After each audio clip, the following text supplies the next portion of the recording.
and I would say it's growing. In India, if you look at the tax losses, they're approaching $500 million. I would say probably they're much higher. Lost opportunity. The lost cost for opportunity and lost sales is even more significant. Because if you lose sales, you lose your ability to grow your business and to hire and provide employment, which is a critical need in India when you look at your demographics and the size of the population. Lost sales in India were $12 billion.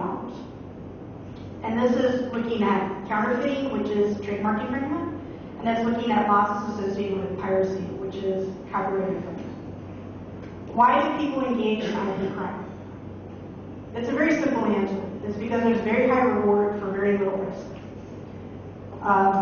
When you aren't making investments in the creative process or the innovative process, you have no skin in the game. You're just copying what somebody else has done. At most, all you're paying for is raw materials. You're not worried about the quality of the manufacturer. You're not worried about providing warranty service or aftermarket support for a particular product. You're just in it to make a quick buck. So the profit margins for pirated and counterfeited goods are not 100%. They're 200% or 300% in some cases. So this is a very lucrative area. In many cases, it's more lucrative than trafficking in drugs, trafficking in other illicit substances. Those crimes usually carry more significant penalties. IP crime, on the other hand, especially in India, does not really expose you to too much risk, and that's why it's a crime of opportunity. Now, we see more counterfeit goods, we see more pirated goods in many countries, and we ask ourselves why. One is because consumers are demanding it, because price often drives their purchasing decisions. Now, companies have to do a better job of reaching out to their customers and educating them on why purchasing a genuine product is better than trying to purchase a counterfeit or a pirated product. And the reasons are many, and I hope some of the technical sessions will address those reasons. But we're also seeing new channels of delivery. And online piracy and online IP theft is probably one of the most significant issues that law enforcement will have to face. And this one is very complex. It's very hard to identify who the perpetrators are. You might have problems establishing jurisdiction and bringing people to book. So this is an area where we see the most significant rate of growth and also the most significant challenges in terms of law enforcement. So in the U.S., the federal government does play an active role in IPR enforcement. We have many agencies that are involved in IPR enforcement. I'm just going to talk about the most significant ones. The U.S. Customs and Border Protection Agency is our border enforcement agency. They're very similar to CDC. Their job is to seize infringing goods at the border and prevent them from entering our local market. They've been very successful.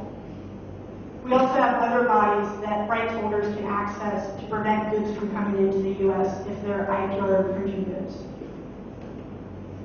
But law enforcement, local law enforcement and police are also important, and they're also accessible under our statutes.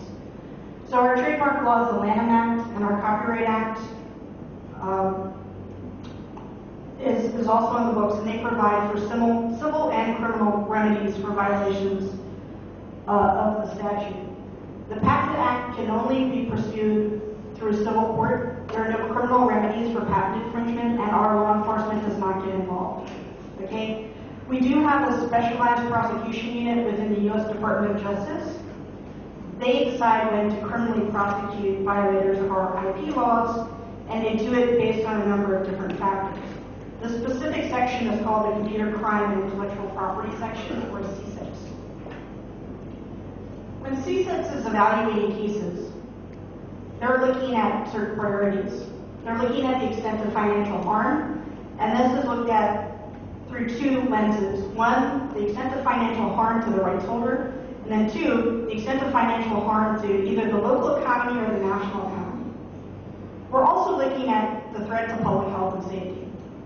And if there's a loss of life, that will almost automatically guarantee that a criminal prosecution will go forward. This is something that cannot be emphasized enough. Counterfeit products can be dangerous. I'm not saying they're always dangerous, but they can be dangerous. And this is why law enforcement needs to be aware, and they need to take action when it is required. Finally, when we're looking at when our Department of Justice takes cases forward, we've become very sensitive to organized criminal activity. And I mentioned a little bit ago about how IPR theft is a crime of opportunity. And so you're seeing international linkages, international networks that are engaged in counterfeiting and piracy.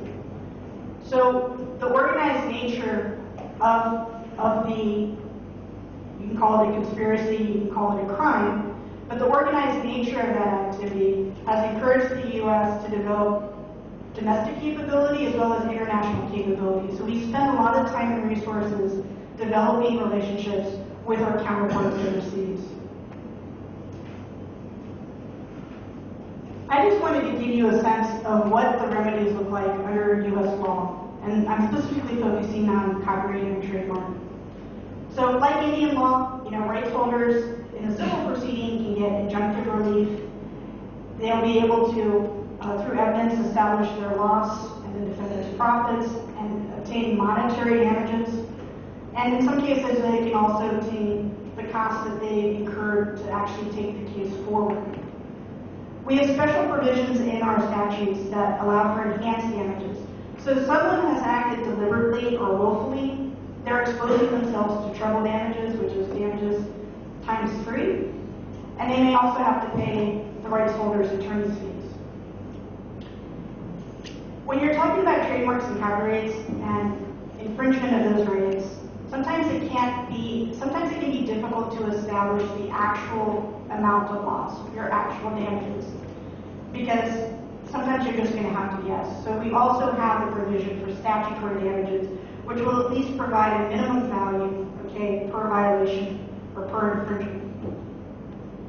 Let's just take a look at the numbers. So for trademarks, the statutory damages range from $500 to $100,000 for a counterfeit mark per type of good. For copyrights, it ranges from $750 to $30,000 per work, and it can be increased up to $150,000 if the conduct is found to be willful. Now, these damages are not static. The U.S. government over time revisits our statutes to make sure that our damages and the statutory penalties that are provided will have deterrent value. When courts are trying to determine what to do, how do we punish a criminal defendant? How do we make the plaintiff whole? You have to basically give them some latitude within the statute, which will allow them to accomplish that objective. Now, in the criminal setting, deterrence cannot be underrated. You have to send a message that engaging in this type of criminal activity will not be tolerated, and by publicizing these judgments and these verdicts, that sends a message to the public at large that engaging in IP crime or IP theft will not be tolerated. And you'll see many judgments in the U.S. where the courts have imposed significant fines and significant jail terms for violations of our IP statutes. Pushpa mentioned the statutory remedies under the Indian copyright and trademark laws, which are quite low in comparison. But even if you adjust for the conversion of a rupee to a dollar, they're still very low. And when you look at the rising incomes in India, the amount of money that's available in these activities, you have to allow your courts more latitude in fixing the penalties and the damages. So looking at your statutes and making sure that they have deterrent value is an important component of your enforcement system. We actually take this quite seriously. About 3 or 4 years ago, when we started to see an increase in the type of organized trademark counterfeiting, organized criminal activity, we passed a special statute called the Trademark Counterfeiting Act, which provides even greater penalties for those defendants who intentionally traffic or attempt to traffic in goods or services and knowingly use or counterfeit mark on or in connection with such goods or services. So if you're found guilty of violating this particular statute, you can go to jail for up to 10 years and face face a fine up to $2 million or twice your gross gain or gross loss. That would be a plaintiff's loss. So this has some teeth. People recognize that if found guilty, that they are going to pay a significant price. We try to make sure that IP infringing goods are not let back onto the marketplace. And this is really important with respect to pirated and counterfeit goods, because those goods may not be of appropriate quality, they might not meet other statutory requirements. So under our legal system, we require the mandatory destruction of these infringing goods. We also have special provisions in our law which assist law enforcement. All right, there are forfeiture statutes, and we have them linked to our IP statutes as well. So forfeiture statutes, and we have them linked to our IP statutes as well. So guidelines are optional, they're not mandatory, but they provide judges with a framework or a benchmark to refer to when they're adjudicating IP cases.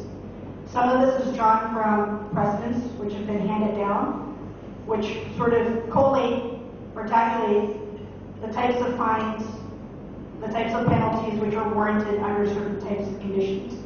Now, each case is going to be fact-specific, but sometimes it helps to know what has been done before, what has worked, what would be considered appropriate, what perhaps would be viewed as excessive, or would be viewed as too lenient. These sentencing guidelines are available for IP crimes. Specialized enforcement agencies and units, as well as prosecutors, have allowed the U.S. to develop a great amount of specialization when it comes to IP enforcement. India is doing many of the same things. We've heard about the special IP cells, which are available at the state level. There's been talk of creating specialized courts, and specialized prosecutors would perhaps be something that would also be of benefit. Finally, asset forfeiture statutes. Law enforcement tends to be resource limited, and having access to funds through asset forfeiture can be very helpful in addressing or prioritizing law enforcement. IP crime in most countries is not a high priority. In the U.S., it can also be difficult to get the interest of law enforcement to take an IP case forward. But there are more resources that are built into the U.S. system. There's more awareness built into the U.S. system. So I don't think the challenges are as great in the U.S. as there are in India. But there are certain things that the governments can do which will make it easier for IP to be enforced within the Indian environment. I just want to close with this. I have 15 minutes. I wanted to talk a little bit about something that the Obama administration set up in 2008. We were trying to better understand how to handle IP enforcement. And so the Obama administration created a position called the Intellectual Property Enforcement Coordinator. This position sits under the White House and was established to create a IP enforcement advisory committee which comprises representatives of every U.S. government agency that's involved in IP enforcement. And there are anywhere from 13 to 15 U.S. government agencies that play a role in IPR enforcement. The IPEC is charged with understanding the nature of the problem, prioritizing our enforcement goals and objectives, and developing a strategy to reduce IPR crime and theft. I explained how important IP is to the U.S. economy. We have to minimize the losses to the U.S. economy and make sure that the IPR system remains not remains intact, but we want to make sure that the IPR system is available and serves as an incentive for U.S. citizens and others to create and innovate and benefit from those activities.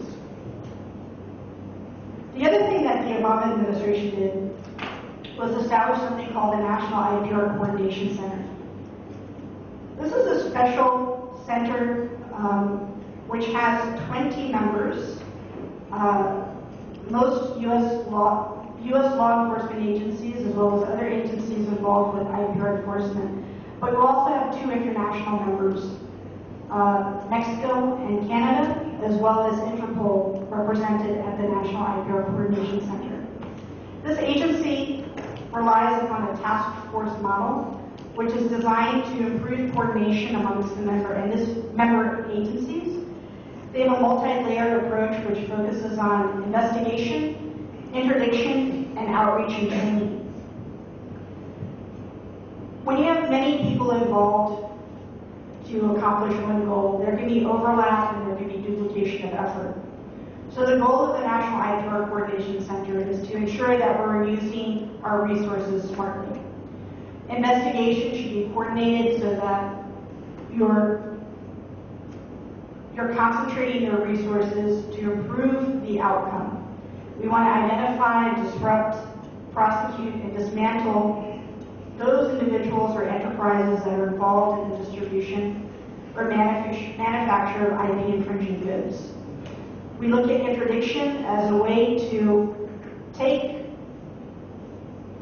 investigative leads and use them to target and seize IPR infringing goods further up in the supply chain. You don't want to actually go to the lowest level of the distribution. You want to go back to the source and the manufacturer. In many cases in the U.S., the sources of manufacture are overseas, so again, we have to build up our capability and work with our foreign law enforcement counterparts. And then finally, outreach and training. You know, I began this presentation by talking about how IP is a complex subject. It's not terribly well understood. You know, why would a local law enforcement officer really know what IP is? It's increasingly become important, and that's why we focus our attention on outreach and training. We have federal laws. State level officials might not be aware of what those laws say. We have to provide them the access and the knowledge. So we provide training both domestically and internationally, and we work to build our capabilities. In the U.S., we have something called IP theft enforcement teams. They're specialized units that are present in 26 states. They're led by special agents that are part of Immigration and Customs Enforcement or Homeland Security investigations. They are our link between our federal law enforcement agencies and our state level counterparts. So they coordinate our state and local training on IPR enforcement. We try to ensure that state and local officers, detectives, and prosecutors are aware of the National IPR Center's capabilities, that they have a working knowledge of the federal IPR laws and their state counterparts, and that they're up to date on the most current investigative techniques and tools, best practices, and we also encourage strong interaction with right holders because it's very difficult for an officer on the street to identify a genuine good and an IP infringing good. So you have to develop a very close working relationship with the rights holders. Now, the IPR Coordination Center has been a very successful model.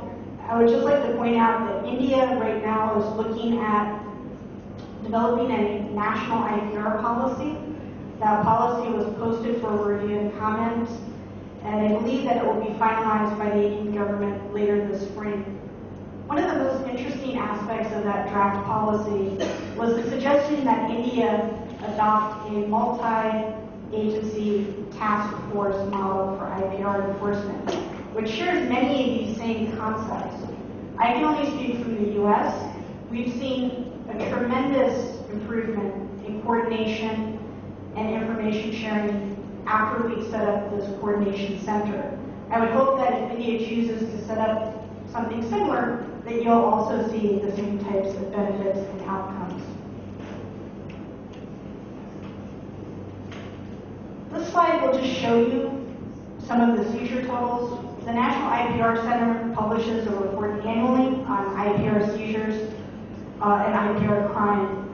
Most of the seizures are coming from our U.S. Customs and Border Protection, so they're seizures at the border of IPR infringing goods. And these are basically trademark or copyright infringing goods. We don't look at anything else, right? Our statutes only provide criminal enforcement for trademarks and copyrights.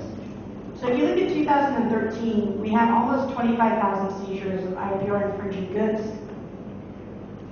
The domestic value was almost in the neighborhood of $200 million, but the manufacturer's recommended selling price was much higher. You're looking at almost $2 billion. So that's just the extent of the problem from 2013 in the U.S. And we really try to collect data because the data allows us to drive our law enforcement priorities. And you can see from the volume, right, from the data set that I just showed you, that this is a significant problem which law enforcement needs to be sensitive to. So the U.S. tends to prioritize IPR enforcement. We encourage rights holders to work with police, our prosecutors, as well as our customs authority. Part of their responsibility is to educate, to basically teach our law enforcement agencies what they should be looking for, but they also have an affirmative duty to cooperate throughout the process. If the case is taken forward, they need to be available, they need to cooperate, and they need to make the police or law enforcement officials' job as easy as possible. This is not a one-way street. Enforcement under our system is meant to be a two-way street. Again, we focus on tools. One thing that has been very successful is to create something that we call one-button reporting. This is something that stakeholders can use to contact the National IPR Center. I believe one of the members of the audience has used it. You fill out a simple form. It's directed to our law enforcement agents who are at the National IPR Center. They will start to look into it. They will be in touch with you, and they will try to work with you if a case needs to move.